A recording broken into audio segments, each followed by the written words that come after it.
Hey, what's going on, champs? I'm Aaron Deliosa. Welcome to an Immigrant's Life podcast, my podcast about immigrants and immigration and everything in between. Thank you for listening and downloading the show, and thank you for supporting my dad. Welcome back, Immigrant Nation. Another week, another new episode. Today, as my people would say, is Valentine's Day. So I wish you, Immigrant Nation, a happy Valentine's Day.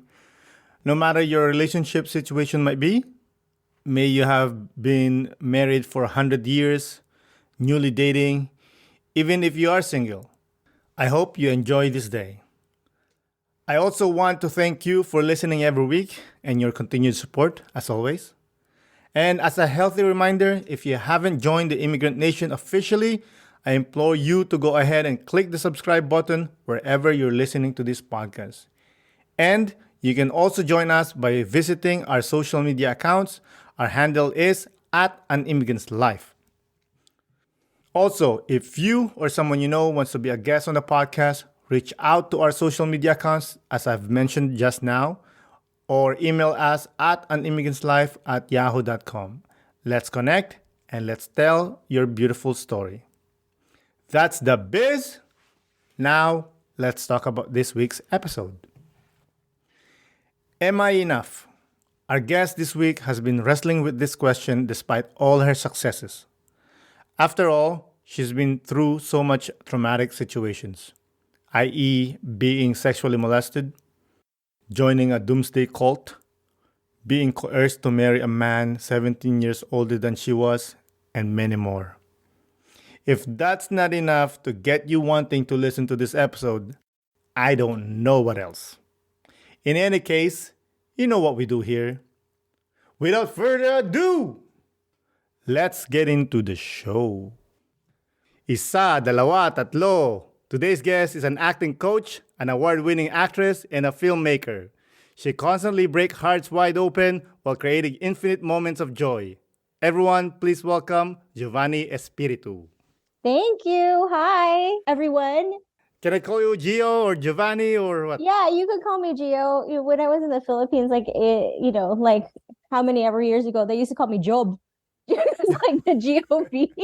Job, hi Job. But That Gio's makes good. sense. Yeah. That makes sense. Back in high school, I had a classmate. His name was Pierre Jean, like the French, you know. Yeah. The teachers used to call him Pierre. And we used to get mad. I'm like, we'll tell the teacher, like, no, it's Pierre. Yeah, Jean. What is it about Filipinos? I think it's all like actually a colonization thing where like my mom named me Giovanni, but we have no Italians in our family. You know what I mean?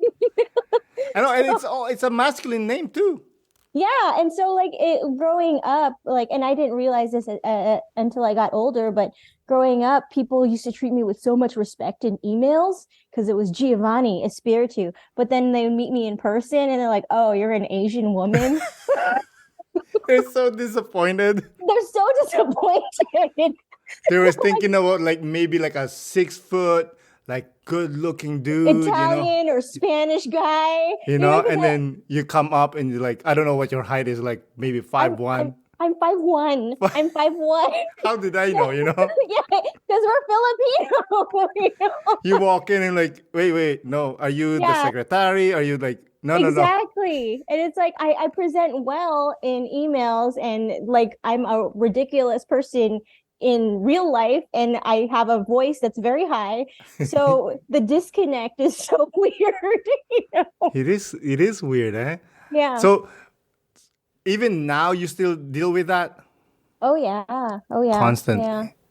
Yeah. Like it's a very, that's why a lot of my films are about like identity and like the different, systems of bias that are out there, because I have grown up and have seen, like, not only as an immigrant, seeing how my family is treated, and then seeing the discrepancy between like when people hear my name and don't see what I look like to the way that they treat me in person. So that's why a lot of like my work as a filmmaker, as a storyteller kind of revolves around those themes. I love that. Yeah, I look at your some film. We'll talk more about your film later, but Okay. first, I want to thank you for coming on the podcast. I really do appreciate it. Thank you for having me. And why don't you tell the Immigrant Nation where they can reach you, and if you want to promote anything, your film? Oh, cool. So if you want to know more about me as a filmmaker, go to giovanniespiritu.com. That's GIOVANNIEESPIRITU.com. My Instagram is at geospirit and then the number two. And yeah, I have a film called Legacy that's going to be playing next week at the New Americans Museum in San Diego. And if you want to see a horror film, like a really crazy campy horror film, you can go on Tubi, and I'm in a film called Titanic 666. And if there are any fans of 911 Lone Star, I should be on this season in one of the episodes. I No play, way. yeah, so I play Joni on that, and then I'm also a recurring role on Young Sheldon. So Oh, sweet. I don't usually watch those shows, but to show some support. I appreciate that. I would say go to Titanic 666 because that is more of like a supporting role. The other ones, I think in 911 Lone Star, I can't talk about it yet because the episode's not out. It's a fun one and it's like crazy. I don't know how long I'm gonna actually be featured on that because the scene was crazy. And then in Young Sheldon, I'm the nurse on there. So, like I'm a recurring, but like I don't have like a big arc. Yeah. Do you still get paid, even if you get cut? Yeah, because you're there for the day. You just might not get residuals afterwards. So I still get paid for my ER stuff back in the day. That was my first role on ER, and I still get like checks for like 2 cents. No way. Yeah. It's funny because you get residual checks after the years, and like it costs more to print the paper on these checks and for the postage than the actual check. So Yeah, but I guess they have to do it because they gotta get charged. I don't know. yeah, because it's, like as an actor, you have a union where it's like the SAG-AFTRA where they make sure that if the producers sell it or continue to sell it, that you still get paid a little bit, whatever your percentage was on that show. But where do they sell ER? Like, I don't see them on cable anymore.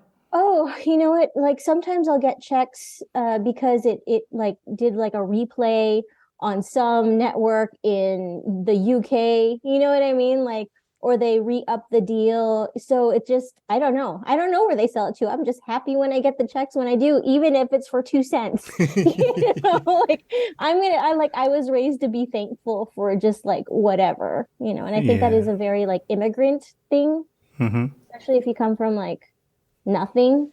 Yep. Yeah, Yeah. because the idea is, hey, we were poor before. You should be grateful that you have this. Yeah. So that's Yeah. like super instilled, and I'm trying to break out of that a little bit because, like I am willing to do the grunt work. You know what I mean? Because like that is what was instilled in me for survival. But now I'm like trying to be like, what if I can just value myself? Hey, that doesn't You know? exist in Filipino culture. I know, but You it cannot value should. yourself. It should, like, and like if like I have a kid and I want my kid to value themselves, so that when they go out into the workplace, they're not just like happy for like whatever handouts, which I still have. I still am, like I'm still like, oh, I'm so super grateful to have this job. Oh my gosh, you can treat me like poop and I'm still gonna be grateful. Like I still have that in me, but like when are we actually gonna be like, no, I deserve to be treated better and I deserve to be treated and equally paid as my Caucasian or male counterparts, because if we're doing the same amount of work, why not? Are you going to devalue me just because you can? So Yeah. I'm like trying to like teach myself actively to like value myself. It's so hard. Yeah, the worst part is you're a mom, right? Like you have to tell your son, by the way, you need to value yourself, while yourself is not you're not valuing yourself. And you can only teach by example, right? Like I can't be like, value yourself. Value yourself. Like can't do that. Like, like you teach by like what you do. So I'm trying. I am trying. Definitely. Speaking of roots, where were Mhm. you born? Tondo, Manila. The lugar ng matatapang. That's what they say. I don't feel very matatapang. Well, no, because the revolution started there. Okay, so what I know of Tondo, like, and this is from my family, is like it's like super slums. And like I was, yeah. And I was born there to a barely 16-year-old, you know? Whoa. Yeah.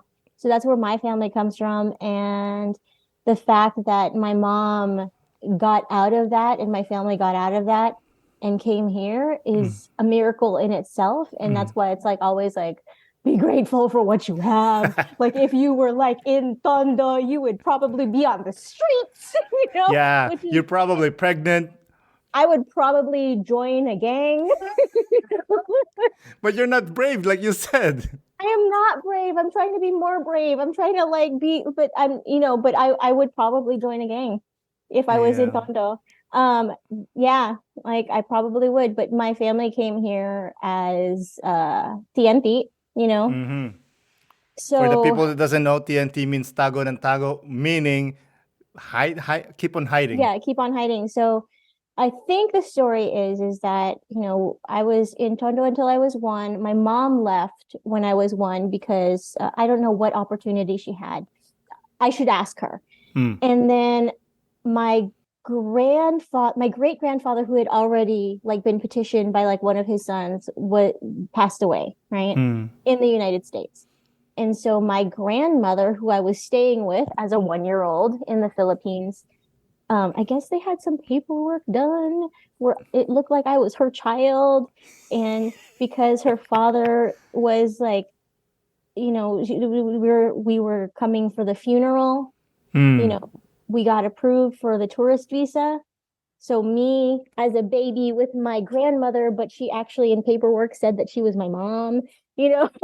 And then we came to the United States and then we stayed in my great grandmother's garage for a very, very long time. Yeah. But it was tago ng tago until like my dad applied for stuff. And then later on, you know, we did the whole green card process and eventually I became a citizen nearly 20 years later.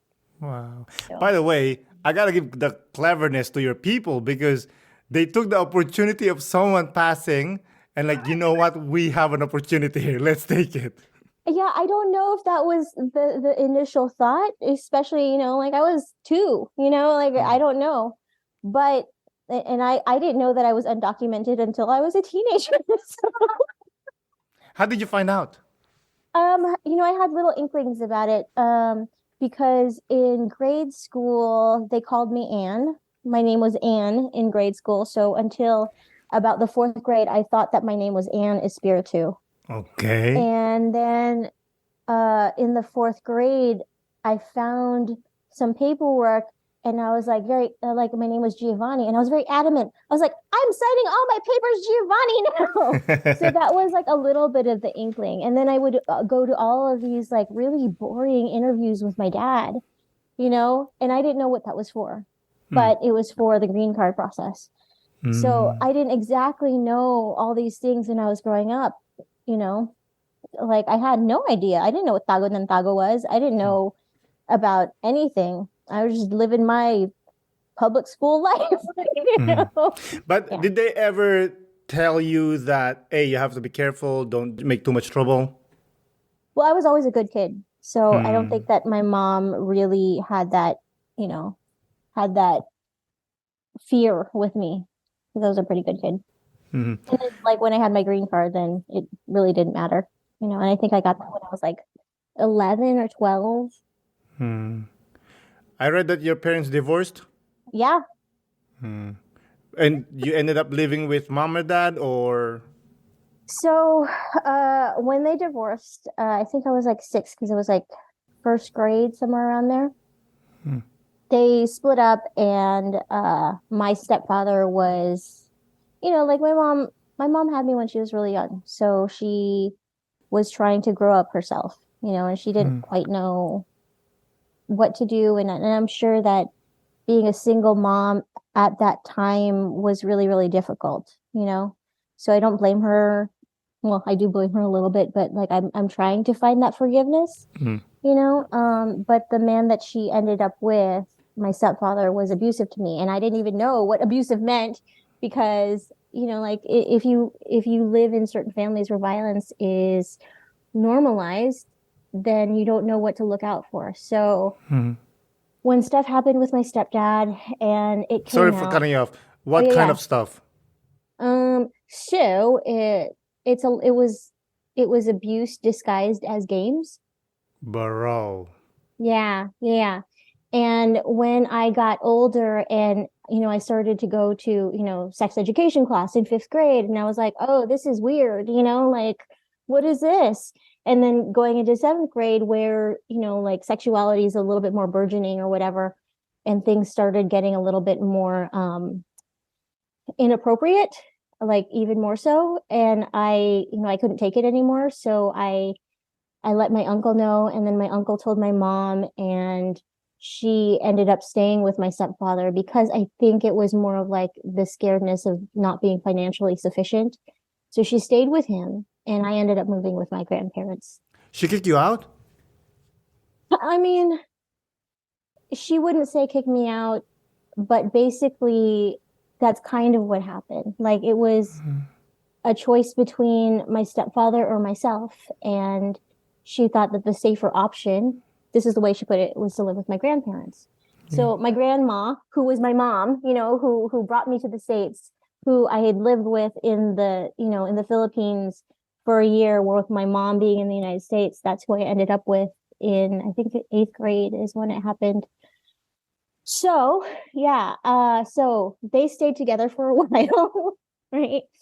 And then my grandfather, who is, so my grandmother, my biological grandmother remarried, right? And my grandfather Jerry, who I consider my grandfather because I didn't know my real grandfather, um he was awesome and one of like the best guys that I knew. Like he was the one that showed me like what it meant to be like a good guy, you know. He got sick, and he started getting like heart attacks and strokes, and Bro. yeah, and in sophomore year he had a stroke, and then my mom suggested that we all move back to the Philippines because she said that the healthcare was better there, right? So yeah, this is like how crazy it is, right? So we moved back to the Philippines, and I find out, and this is like 2 years of like awesomeness with my grandparents, right? From 8th grade to like sophomore year. And I was like, yay, I finally feel safe, even though I'm sleeping on the living room in their 1-bedroom apartment, you know, like I finally feel safe, but you know, whatever. So we moved to the Philippines, and I find out that my mom has another family there. Bro, what is going on with this woman, man? Yeah, but see, like I think about it, and like I love my mom, you know, like I love her, and I understand like looking back at it, like my mom had me when she was 16. So, you know, at this time she was what, 28? As a You child know? still. Yeah, and still trying to figure out what to do, having like two aging parents, you know what I mean? What Yeah. is she gonna do? And I think that, you know, during her business trips to the Philippines or whatever, she just struck up a relationship with somebody that made her feel good about herself. Yeah, because the guy that she's living with is a piece of shit. Yeah, yeah, yeah. So it's like there are so many layers upon layers of things when I look back at things that I'm like, oh, I understand, but damn, when I was a kid, that hurt. Oh, You know? definitely. But yeah, we moved to the Philippines, and crazy stuff happened there. Like, you know, yeah, I don't know how much you know of you probably don't know anything about my background, but yeah, I joined. Are you familiar with the SDA church? No, what's SDA church? So Seventh-day Adventist Church, that's like a mainstream religion, right? It's very comparable to Iglesia ni Cristo, right? With like the ferventness of it, except Seventh-day Adventists, they worship on Saturdays, and they have a lot of end time prophecies, right? Who's their So dude, by the way? Who's their main guy? so their main dude is Jesus, right? No, well, you know. But they like their works or like their, you know, literature revolve around a lady named Ellen White, who is their prophet. Like, So she's like the Pope? she's kind of like a prophet that wrote a lot of stuff about the end times, you know. She's a woman? Yeah, she's a woman. Okay. Basically, in the Philippines, my uncle and my grandmother got really involved with the SDA church, and because I was looking for family, because my, you know, like coming from the United States back to the Philippines, super culture shock, culture change, finding out that my mom has another family is super culture change. I was like so searching for some kind of belonging and some kind of family where I could feel safe, right? And so when we would go Sorry, to church, how old were you here? oh God, I want to say 14, 15, so still Okay. sophomore. Oh yeah, you are lost. I am so lost, like so lost. And I remember like going to church and just feeling really like happy when I was singing in the choir, like singing not in the choir, but like in the church choir, like, you know, Yeah, like that was not like every Filipino can sing, by the way. Not every. yeah, exactly. I am not a karaoke Filipino. Like I, you know what I mean? Like I can't do that. But like there was just like some kind of like good feeling in my heart when I did that, where I felt safe, you know. And like my grandfather was there, and then like he was a Buddhist, but he loved going to church because he loved singing the songs, and so did I. So I fell deep into like the youth group there, right? Because like it was a whole bunch of like kids my age, teenagers my age that wanted to do good in the world. You know, I was like, of all the things, like that's why I'm like, I joined a gang. I joined the God gang. Was this in Tondo? Where was this? No, so this when we moved back, we lived in first Makati, and then when all this happened, you know, and the youth group ended up being more radicalized. So yeah, so it went crazy. I joined a cult, and it was crazy. Okay, 1 minute, because cult is really normal in the Philippines, to be honest. Yeah, exactly. It's very normal in the Philippines. So you were 15, and obviously you have a leader, whoever that leader is. well, you know, it was the church. Like I didn't really care about the leader. It was more about the youth group for me, you know, and it was more about like following the end time prophecies, and like, you know, my uncle was very much into the, you know, the church, and he was kind of like a preacher-ish, like, you know what I mean? Like I had influences around me that were very like gung-ho about God. And in you like you never know it's a cult when it's a cult. No. You know, like you don't know. No, you don't know what you don't know that you're in a well if you grew up in a well. Exactly. And you know, it was there was so much craziness happening around me that I was just like, oh no, it's the end times, you know, like What kind of craziness? Well, like a couple of things. Like one of the things was, if you were a devout follower, right? There was a lot of talk about the mainstream Seventh-day Adventist church being apostate and like infiltrated by the New World Order, right? There was a lot of that talk from the adults, you know, like I'm trying to like think back at me as like a kid, like think about this. So everything like sounded very scary.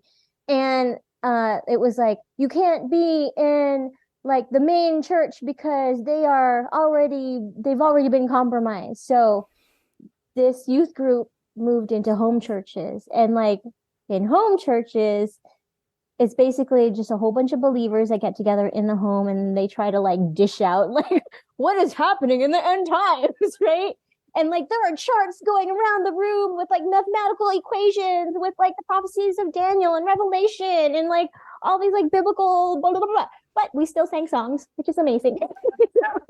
It's all about the songs for you. Yeah, it was all about the songs and like being with teens and kids my age that wanted to do good in the world. And part of it was like, you know, learning survival skills for the end times. So, you know, like that's it started to get crazy there, you know. Like there's something called the three angels message in the SDA church, and one of those angels messages is like the health message. So a lot of Seventh-day Adventists are vegetarian, but then like they took it to another step where it's like, no, we're going to the back to Eden diet where we're only eating fruits and then some of the church members would be like, oh, we're going to be even more fervent than you. We're just going to eat raw rice. Or Bro, these guys yeah, are I told crazy you peeps. it was crazy. And like, like I threw everything that made me out, like all of the songs, all the records, I threw it out. Like any, TV shows that were considered worldly, I didn't watch because we were all preparing for the end times. I didn't wear pants, like because they said that if you wore something of another gender, then you were an abomination to the eyes of the Lord. I didn't cut my hair. I didn't wear any makeup. Because it was seen as vanity. Yeah, so just like a lot of stuff, like, and being 14 or 15 at the time, this is like super identity. Like I was like, Where was mom during this time? she was there. Oh my God. Yeah, my grandma was there. My uncle was there. They were all part of this. And The then inter- I heard that you were living in the woods. yeah. So and the interesting thing with my mom at this point is that she didn't buy into the church thing. She didn't buy into like the home church thing. But I figure she had other stuff going on. You know what I mean? Like she had other things that she was probably dealing with, like how do I put food on the table, for my child and my mother and my, my stepfather, my grandfather, her stepfather. So like I understand why she couldn't really, she didn't have the tools to even talk to me about these things, Like, Or maybe she was scared too. yeah, or she was scared to, and because she dressed in quote unquote worldly clothes, like a lot of like the talk was like, who's that harlot? Like over there. So she was very looked down upon and like ostracized from the church. And at that point in time, I was like, probably, yeah, that's good. Like so bad. Like I think about it and I feel so bad for not only my mom but for myself at that time, because I was just so angry with her, like for what had happened, for what was happening, that I was like, yeah, look down on her, and I feel really badly about that, like as an adult looking back at this. But yeah, so fast forward through that stuff, my grandfather died, and that was really tough because he was like, the one that like I was like, he's a good guy, and so that was really tough. And we moved to a place called Pasig, where and I don't know what was happening financially. I honestly don't. Like there was probably some kind of like crazy stuff happening financially there that my mom was trying to like put things together, because the place that we moved into in Pasig, it wasn't even constructed. Like there was two rooms that were constructed, and then the rest of it was like shanties, right? Like it was you know what I mean? Like Yeah. it was like just two rooms that were like okay constructed, and then like exposed wires, concrete, rats and roaches everywhere. And then like in the back of the house there was like, my mom called them tenants, but I don't know if they were tenants. I don't know what they were. But they had like pigs that were living underneath the floor. Like, Wait, did you ever go to your mom and say, "Hey, what are we doing here? Let's go back to the States"?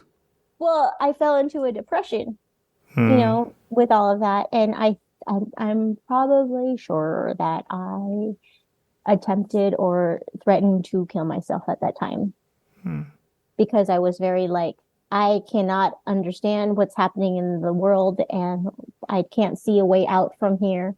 And why am I even here? It's better if I just, like, I don't even know what I'm doing. So, my mom said that she would send me back to the United States. So I'm like, okay, cool. So I was probably 15 or 16 when I came back, right? But I was still part of the church. And eventually the church brethren found me a job with a family in Oakhurst. And I don't want to necessarily say their names, but they were like, evidently they were like in the home church type of thing, but they they dressed like Mennonites, and this is like way back when, so they were part of like this MLM situation, but they were part of the top of the MLM situation. So What's MLM? What is it they called, like, like the multi-level marketing? Oh, Like, it's called it's pyramid scheme. yeah, well, kind of like basically they sell things, and then you have salespeople that's your downline. Basically, there were Pyramid scheme. there were two people at the upline, and they were making like six figures each. I remember And that. then everyone's dying at the bottom. Kind of like, and they sold this, and I don't even want to say this out loud because like I don't want to get in trouble, but they sold this supplement, right? That was part of the Three Angels health message, or could be construed as part of the Three Angels health message, because it was like fruits and vegetables in a pill, right? So, and they, the guy of this couple had a testimony because he got lost in the woods, and then like Oakhurst is by Yosemite, so it's like already in the woods, right? And then like he was nursed back to health by this one miracle supplement, right? So like this is so crazy. It's so crazy, right? Like this is a crazy story. So so I went to go work for them, and this is like, at 16 years old. To do what? So I was thinking that I was just like, I am helping the brethren. I am helping the Lord with Three Angels message. And like looking back, like, I know they paid me $5 an hour for the stuff that I did. I did everything from cleaning. I helped administer diabetic medicine to their family. I babysat their nieces. I did office work. I helped them with whatever that they needed. And I was super happy because I was like, I'm helping God's work. You know what I mean? Like, it was just so messy. It was so messy. God. And there was like some kind of rumor where it was like, oh, these people, they have a slave living with them, right? Because they're, obviously they were, not obviously, but they were white. They were well-to-do. They were like known in this, whatever. I slept in so they had like a house that they rented for the brethren, for like, the traveling pastors that would come through. Mm-hmm. So I slept in the laundry room of this house, right? And I was like, I'm doing the Lord's work. And there was a rumor that like they had a slave, and I'm like, that's ridiculous. They pay me and I speak English. Oh my God. I just want to hug that 16-year-old right now. I know, right? And it's like, I didn't know any better. So many things were like, I didn't know any better, looking back at things. So I'm trying to have a lot of grace for my younger self, Oh, yeah. Yeah. You got to forgive yourself. I'm trying to be matapag. I'm trying these days. I'm trying so hard. Yeah. Wait, where was Dad? When was this happening? So it was in Oakhurst. I don't necessarily want to say the dates because I'm an actress, and like I don't want people to necessarily know how old I am. No, you don't have. You know what I mean? Like, you're Filipino. You could be 16 to like 50. You never know. Right. So, but it happened when I was 16. So, just deduce that, like, it's been nearly 20 years, since this has happened. So, like, whatever. No, where was Dad? Did you try to reach out to him, or he reach out to you? The dad? Your dad? Well, my dad. So my dad kind of left the picture when I was 6, right? And I would see him occasionally for the what is it? Those interviews for the green card, right? Mm-hmm. But when he got remarried, I kind of like, he forgot about me, and his new wife didn't really like me. So, because what she said was that I reminded her of her children that she had left in the Philippines. So she treated me very badly. Yo. Yeah. Yeah. So she left her kids in the Philippines to escape.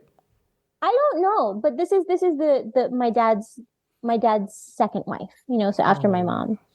But, like, I don't know, there's so much like generational, like, I don't know why she had to leave her kids. Maybe it was for the same reason of trying to become more economically mobile, right?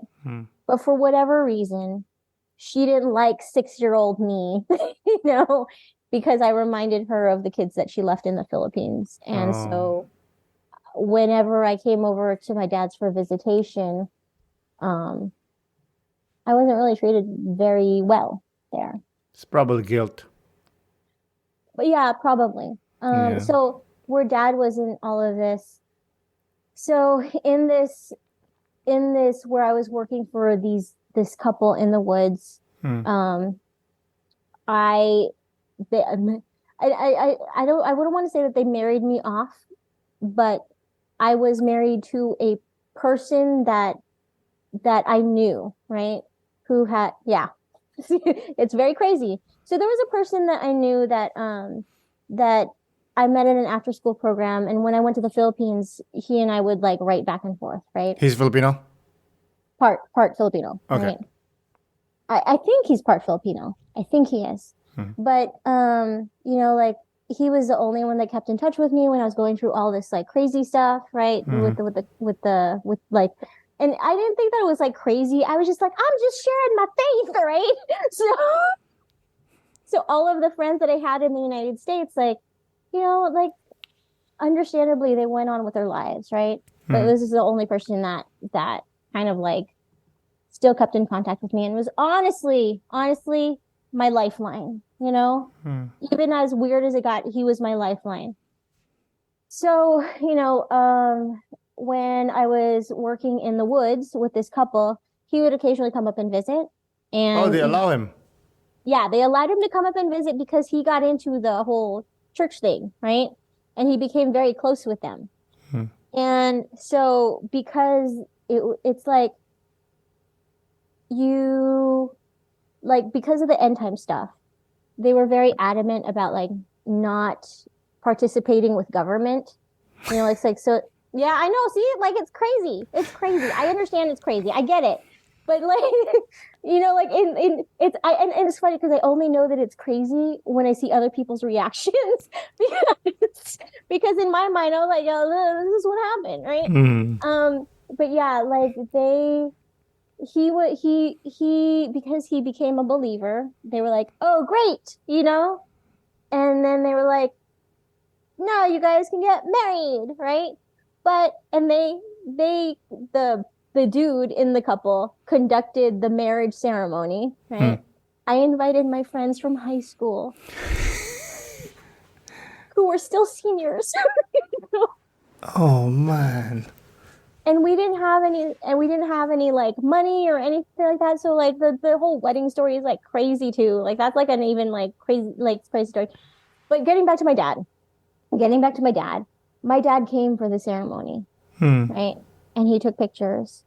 And the day after the ceremony, my mom said that he filed to like not have child support because I was still like, I didn't know that I was getting child support. It was all going to my mom in the Philippines. Jesus Christ. Right? So, and there was no paperwork that was filed because they were very against like any type of governmental overseeing because they believe that the government would persecute Christians in the end times, and that's why we were living in the woods, and that's why everybody was admonished to like live near the national forest just so that we can escape easier into the woods. That's why we were learning like survival skills. That's why they had like grain storage. That's why they had like all kinds of things. That's why we were learning like survival. Yeah. So that's where my dad was. And then like eventually when something happened with this couple and the person that they had married me to. Wait, what happened to the couple? So remember how I said that I was living in a house that they had rented for the brethren in the laundry room, right? So this person that they married me to and quote unquote married me to quit his job and moved up there, and we started working together for this couple. And then they were like, we don't want to pay rent for this house anymore, so can you just live in our garage? So we ended up moving underneath their like in their garage, basically their basement, right? They didn't know that we could hear what they were saying, you know, in this garage. And there was one day where I don't know what the person that I was quote unquote married to heard, but it made him go, we need to get out of here. And he packed up all of our stuff into one car and we left. I don't know what he heard. He never told you? No, and also like that relationship was weird too, because when we eventually did get on paper married, like I found out that he was 17 years older than I was. Ooh, Yeah. bro. Yeah, but like Was he nice to you though? In the beginning, yes. It always starts out that way, right? Honeymoon, you know? Yeah. So, yeah, like when we got quote unquote married, you know, like the thought in that group was women are subservient to their husbands and everything. So there was no questioning of anything. It was just like, okay, you know, I'm going to be a good, obedient wife. Like I remember the things that the wife cup of that person used to tell me is like, you know, and they used to dress like Mennonites. They used to like dress like super like, you know, yeah. Wow, this has gotten so far away from the immigrant life. It's about you. Yeah, so like one of the things that she would tell me is she would be like, yeah, I would make sure that his clothes are ironed so that no other lady looks at him, and I make sure that his towel is freshly something from the dryer every time he gets out of the shower, right? So that's not how she talks, but you know, like, but this is the mindset. Like, if you weren't that kind of wife, if you did not, you know, be a helpmeet for your husband, if you question him on a thing, then you weren't being obedient to the doctrine of like the guy being the head of the household, you know? So like whatever he said, like I was like, okay, you know? So yeah, we left, and then because we didn't have a place to go, like I called my dad. We stayed there for a couple of days, and that was in Sacramento. We drove up from Oakhurst to Sacramento, and then my dad got drunk because I guess he couldn't deal with his teenage daughter being in a relationship and a cult thing. And we eventually found you know, a roommate situation with some other brethren. Yeah. And then like fast forward, I had a child with this man, and my child is the light of my life and everything, but and I've only learned this as, you know, as I've learned more about abusive relationships, is like there's something that happens to guys that are already have like prone to being violent or prone to being controlling. Like this church group totally fit in like what he wanted to be, because women were completely subservient, you know, so it fed into his like controlling, like I want things my way. And then when I had my child, there's something that happens where it's like it's more of like an ownership thing. Oh no, now I got you, you know, like now you have my child, and you know, like you are more like this, right? And he started getting more violent. And yeah. So I felt like if it was just me, like I could totally just deal with it, because I am matapang in that way. Not like in like I will fight somebody way, like matapang in like inner strength way. I'm trying to be matapang outer strength way, but anyways, I digress.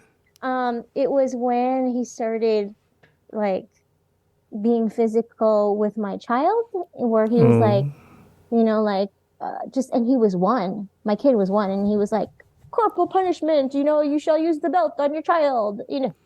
And I was like, I can't do this anymore.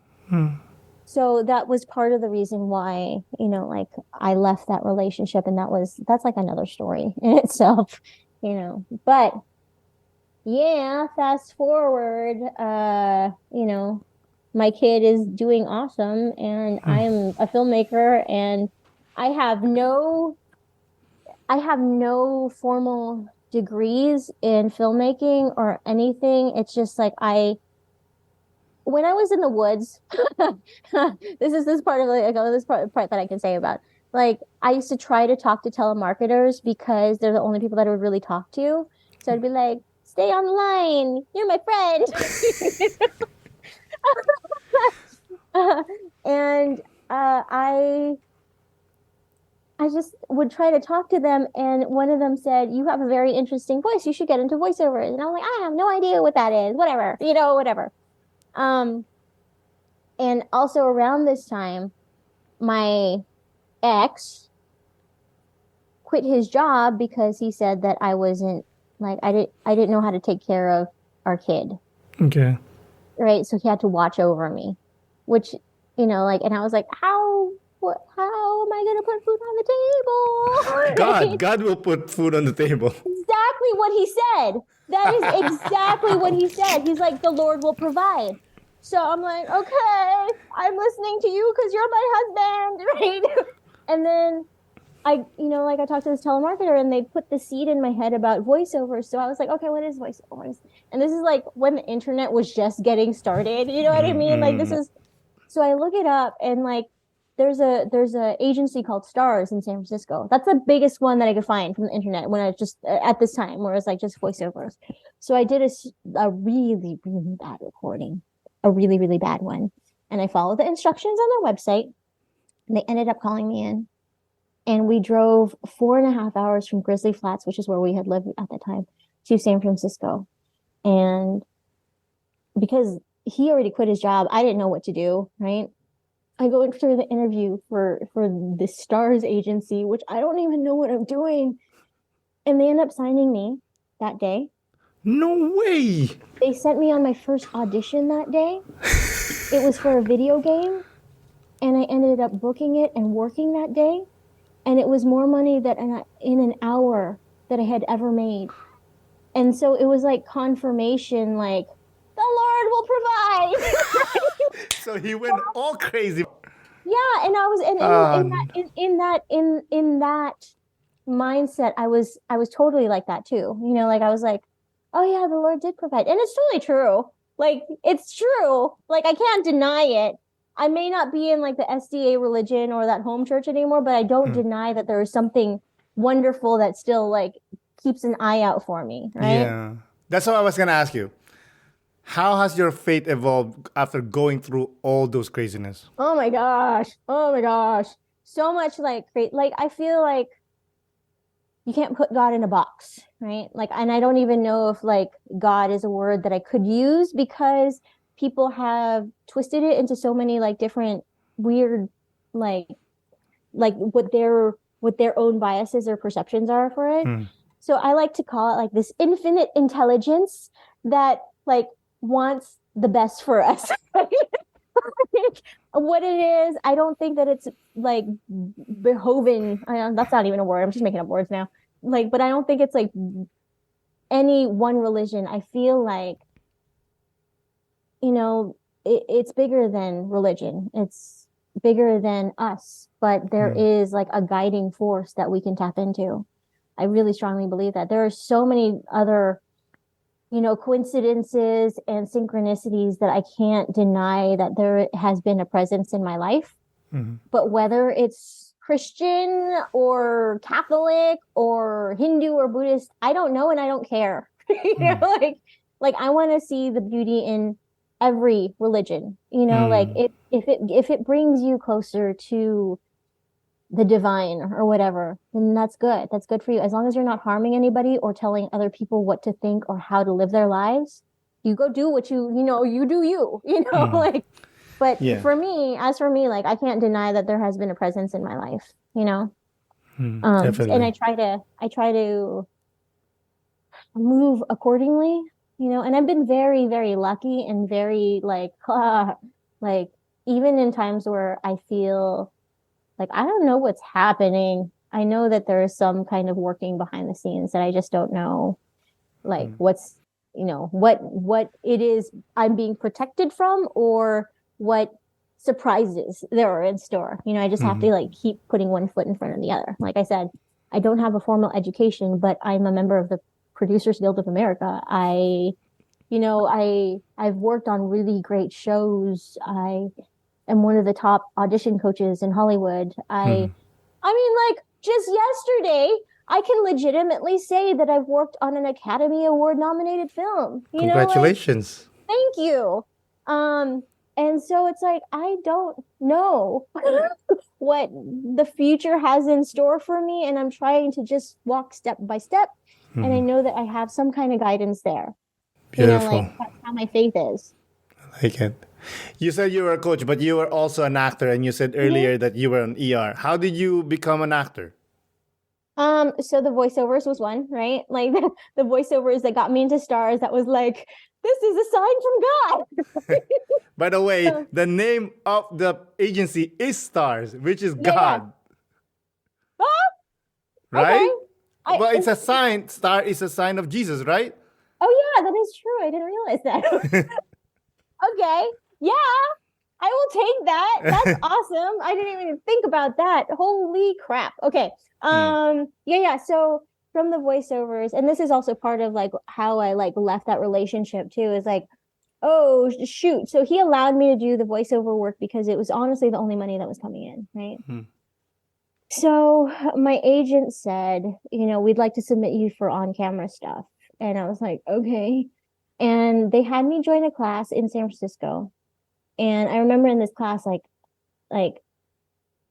I had to be, if I wasn't out downstairs by the time the class was over, I would get in trouble with him because like I couldn't socialize with anybody. He didn't, like, and I was very much a different person then than I am now. Like I would just be like, I'm still quiet. I'm still an introvert, but like I'm very scared to talk to people. And I remember, I had mentioned that if like I have to be downstairs, otherwise I'm gonna get in trouble to somebody in class. And they were like, oh, that's weird.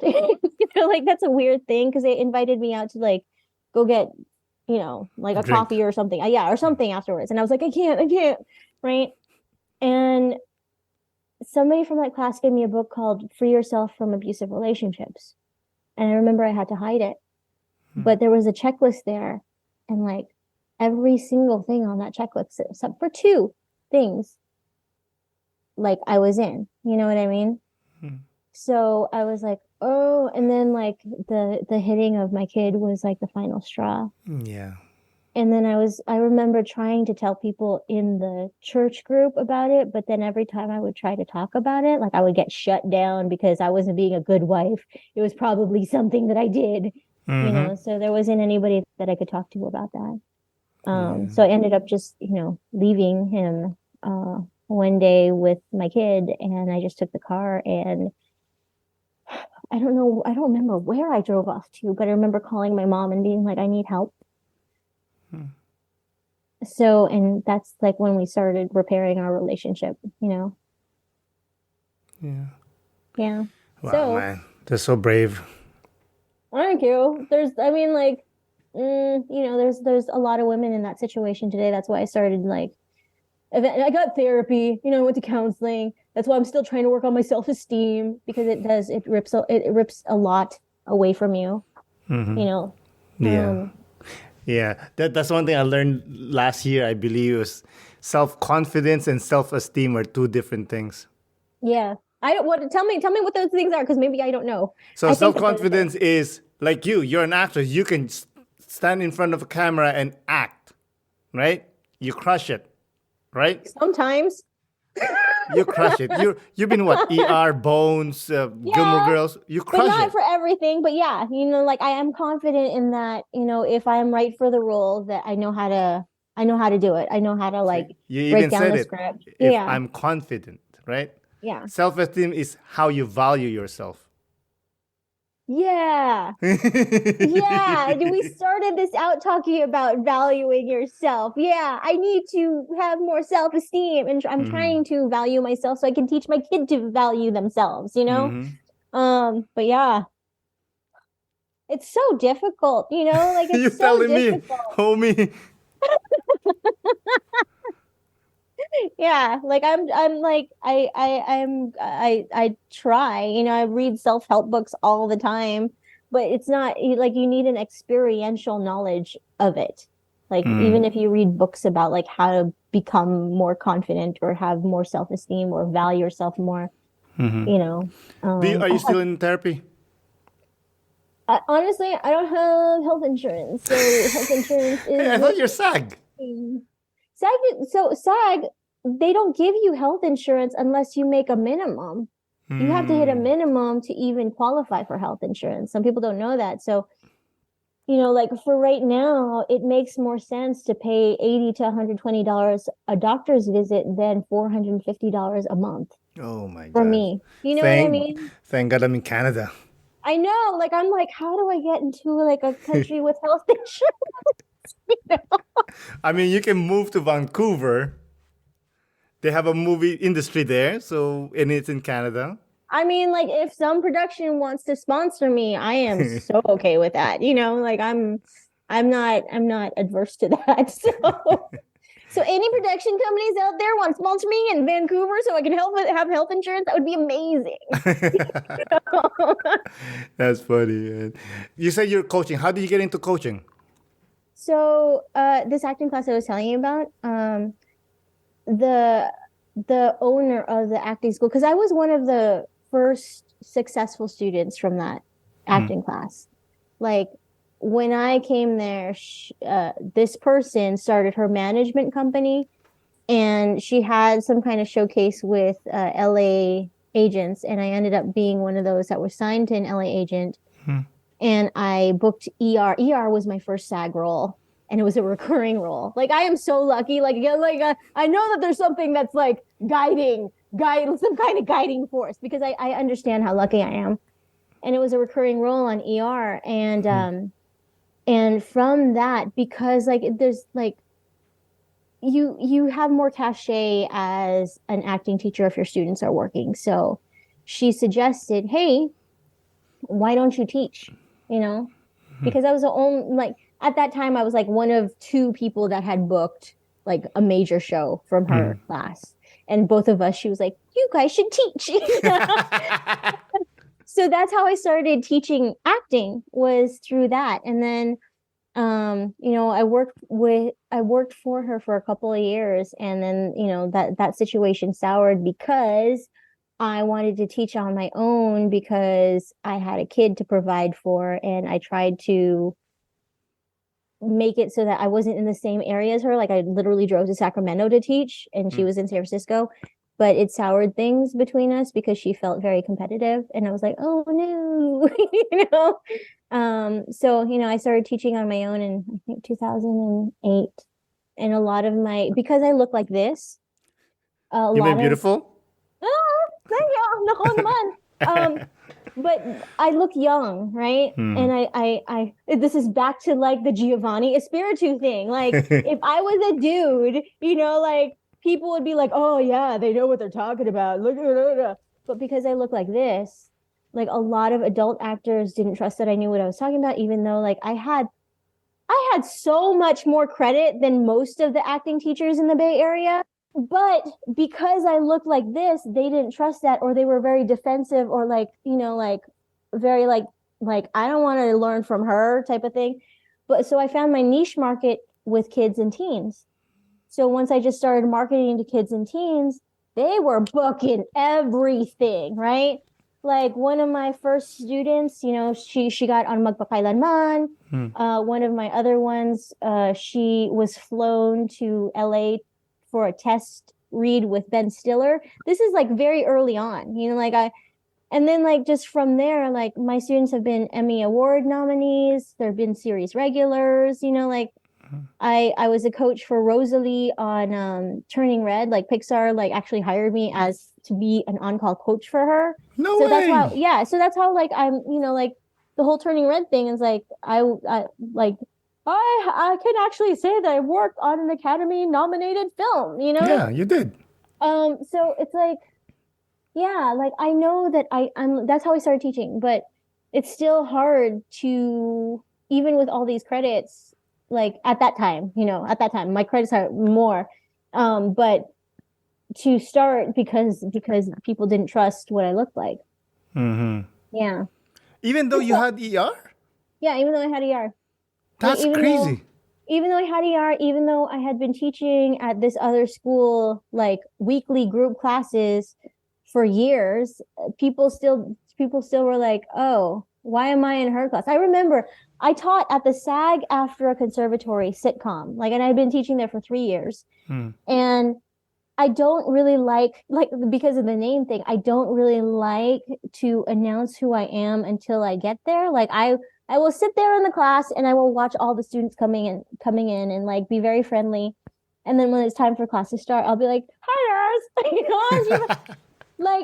Literally there was one dude that was like, oh, you're the teacher? No. Yeah. And after the class, and he was very resistant, very, very resistant the whole time, as I was teaching. And then after the class, he said it was like one of the best classes he's ever taken. But I run into that prejudice, that bias so often, So Oh, definitely. How do you handle difficult students?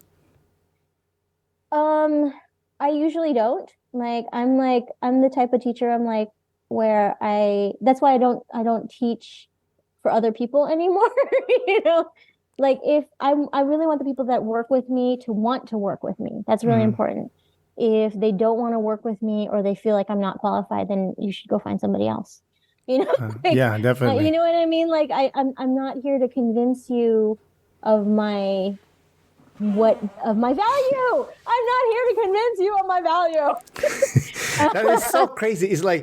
It's like you played for the NBA and you're trying to teach these kids basketball and they're like, you're not good enough. Yeah. She went to the NBA. Yeah. So it's like, it's like if I can't I realized that it's like for so many years I was trying to squish my way into like a little space in the table, trying to figure it out. And now I'm like, I don't know if I want to do that anymore. Maybe it's more energy conserving to build my own table. That's why you started creating film by Yeah. yourself. Yeah, that's why it's because, and thank goodness there are more films that feature Asian Americans, or but there's still a lot of intersection there too, because a lot of the time being Filipino, I wasn't Asian enough for a lot of roles, because they're looking for Chinese or Japanese or more East Asian, right? I was too brown. Light-skinned? Yeah, I was too brown. You know what I mean? And I wasn't. This is Asian. This is what we look like. This is what we look like, right? And then also the fact that there's not a lot of stories that specifically say Filipino or specifically, because if it's Asian, if it's written for an Asian person, it will generally go to, somebody that's more, I would say, more, lighter skinned Asian, I would say, And things That's are changing. So crazy, yeah. But it's still when I first started in the business in ER, the reason why I got that role is partially because I could speak Tagalog, and a lot of nurses are Filipino, and they're like, oh, let's put one Filipino on there so that we could say that we're whatever, right? And I'm very grateful to that production. I'm very grateful to John Wells' production. I'm very grateful to the company that cast me, to Sarah Isaacson, who actually brought me in. But yeah, it's still the roles for Filipinos or even Filipinos that look like me were still few and far between, You are correct, because Crazy Rich Asians, they're all light-skinned. Yeah. And by the way, I don't know if you don't have to put in your opinion about Crazy Rich Asians. That movie was an okay movie. It was good representation. You know what I mean? I am glad that it was made because it opens up the doors for other Asian movies to be made, because now there's something that the Hollywood industry can look at and be like, oh, look it was financially successful. Let's create more, because a lot of the times, the industry is very we're not going to tell stories about people of color because the audiences won't like it and we can't sell it. And this is a business, right? That is so stupid, because you know how many Asians are there in the world? Yeah, we are people of the global majority, which I think, when I heard, I don't remember who said that, but somebody said that in the last 2 years, and that changed my perspective on myself. I was like, oh, we are people of the global majority. why there's a lot of like, honoring European culture, right? But actually, we're the majority, and I'm just starting to shift my brain around that. And even though Philippines are a subsect of Asian, it's still like if we can support Asian stories being told, then that means that more Filipino stories are going to be told too. And I'm so like happy about the fact that Dolly De Leon, it got a lot of press for her Triangle of Sadness movie. I wish that she was still recommended. I wish that she was nominated for the Oscars, because that would have been great for representation. But I do love Everything Everywhere All at Once. So I'm happy about those nominations. You know what I mean? Like, but like we just need more Asian American content, more Filipino content, more content made with brown Asians and people of different, Or as they say, mud Asians. Yeah, mud Asians. And also like we need more diversity in body types too. So Oh yeah, definitely. For me, it's like, can you act? Yes or no? I mean, yes, but also like when you get into like the levels of like production, they're like, oh, but will audiences really want to watch this person, But it's crazy because, once in a while you'll see like a movie that is an indie movie, and it'll be like one, I don't know, Native American person, and it'll be a hit. Yeah.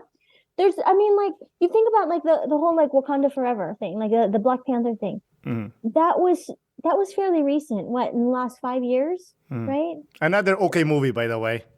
But it was great for the representation, right? Yes. And to show that, and I do agree with you, because I think I like story-wise, I think the Black Panther could have just had a little bit more. But anyways, I am thankful that it was made, and I liked a lot of it, but it was amazing for the representation for the Black community, right?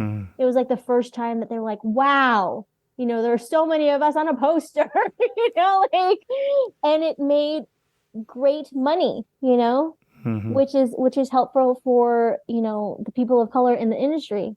Like once like the powers that be see that there's money that can be made in certain communities, then they invest more in that. Definitely. Let's talk about your movie, Legacy. What made you think of making it? Okay, so honestly, Legacy was a last-minute submission to a contest. Like, I had been supporting my friend at this festival called Outfest Fusion, where, one of my students actually had a film there, and I was like, they had this contest where it's like, the deadline's on Monday, and I was like, okay, cool, and usually I will enter something. But this particular one, I didn't really have anything to enter. But then that evening before the contest, like cutoff time was, I woke up with a poem in my head, and it's a 1 minute contest. So like I was like, got up at 6 o'clock in the morning and was like just putting pictures and did like a voiceover to it, and I just entered it, because it was about like, the friends in that community, and also like how far I've come, how far my family has come. And it ended up winning the Hyundai Evolve Innovation Award, which I didn't expect. Thank you. And so I'm entering it into other festivals because of that. And then it got added to the Out Museum online, and then it's going to be playing at the New American Museum next week. So that's that film. I do have another film that I'm working on called Love and Karma, which is actually a Filipino film, but it's in crazy development right now. Like things in development are like ridiculous because it stops and starts all the time. And one of the things that I'm having an issue with this particular film is it takes place in the United States, Indonesia, and Cebu, right? And the people that are not Filipino, like on the production team, don't understand that Indonesia and the Philippines are two different places. So that's like what I'm running into. Wait, what do you mean? Aren't like brown people living there? So for sure, it's same country. Exactly. And like they don't know. Sometimes they'll be like, let's go. We'll find a location in the Japantown. I'm like, Japantown is not anything like the Philippines. You know what I mean? like with the thing that I'm finding with this film is like educating people that there are all different kinds of Asians, and just because they're Asian doesn't mean that we're all one conglomerate, you know. But it's a hard battle because it's like these are people that, you know, are like your place on the totem pole is very like you know, so you have to be kind of careful about like what you say and how you tackle things, because I can't just come in there and be like, how come you don't understand that all Asian people aren't alike? You know, how come you don't understand that there's two different languages? And even in the Philippines, there are like over 87 different languages. You know, you know, like Italians are not the same as Irish people, is not the same as like, you know, Danish people. There are differences in culture. I'm not going to lump all you with that people together. Yeah, the worst part is they're not creative, and they're telling the creative person to be creative. Yeah, well, or just, you know, just there's just like a little bit of ignorance that's happening there. But the thing that gets me is that it's like they almost don't care, you know. They don't care to get it right because, again, it's the value. It's like, what are you worth, you know? Definitely. Listen, I think we're there. But before we close out, do you have any advice to aspiring actors or young girls that are trying to reach their goals? So aspiring actors, try not to give your power away, but also know where you fit into the industry, like the clear picture that you have of at first what people see you as. It'll help you get your foot in the door. Like, for example, you know, like I had like these, if I had headshots that looked like, you know, like a very like beautiful girlfriend girl, right? Like that's not going to serve me because I'm like a weirdo. Like I'm a plain kind of faced weirdo. The roles that I generally get are like the weird girls, like the nurses, the kind of like, you know, mahin, you know, whatever. And there are women out there that are in the industry that will, like, their essence is like that oozing, like, you know, what is that lady's name? My brain goes to like Veronica Rabbit, but I know that's not her name. What is her name? Like basically like a sex pot, you know, like they have that essence. If I had marketing material that did that, that would not help me, you know, and I would waste a lot of time. So knowing your place in the industry, and also try not to give your value to other people, because there are directors and producers, they create toxic environments, and you need to learn how to navigate those without giving your power away, but also be, you know, a team player, which is really, really difficult. I would say like try to find the people that you really gel with and like to work with. And if there's anything else that you can do that you would be happy doing, do it. But if this is your love, then pursue it. You know what I mean? Because I think acting, when done rightly, creates empathy. But it is a very, very tough business. For women or young girls that are pursuing their goals, I would say, you know, find the joy in it. Find the joy in like what you want to do, because that will sustain you. Like if you can find the reason why you are so passionate about something, no matter what is thrown at you, that the why will help you persevere. Yeah. Wise word from a wise woman. Again, Gio, thank you so much for coming on the podcast. I really do appreciate it. Thank you for having me. Have a good evening. Okay, thank you. Bye. Bye. Again, Gio, thank you for coming on the podcast. I really do appreciate it. Thank you, listeners, for listening. This is Aaron Deliosa for An Immigrant's Life. I'll see you guys later.